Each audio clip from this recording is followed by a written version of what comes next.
கிமு 480 நடைபெற்ற தெர்மோபிளேயி போர் வரலாற்றில் மிகவும் புகழ்பெற்ற ஒன்று.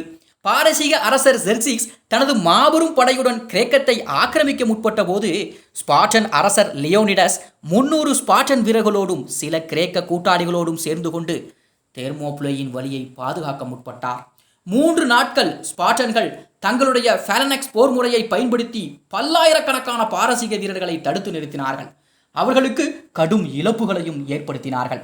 ஆனால் எஃபியால்ஸ் என்ற கிரேக்க நாட்டு துரோகி பாரசீகர்களுக்கு ஒரு மறைமுக மலைப்பாதையை காட்டி கொடுத்து விட்டான். இதன் காரணமாக பாரசீகர்கள் ஸ்பார்டன்களை சுற்றி வளைத்தார்கள். அதற்கு பிறகு லியோனிடஸ் மற்றும் அவரது 300 வீரர்கள் இறக்கும் வரை போரிடுவதற்கு முடிவு செய்தார்கள். இது கிரேக்க மக்களை பாரசீகர்களுக்கு எதிராக ஒன்றிணைய செய்தது.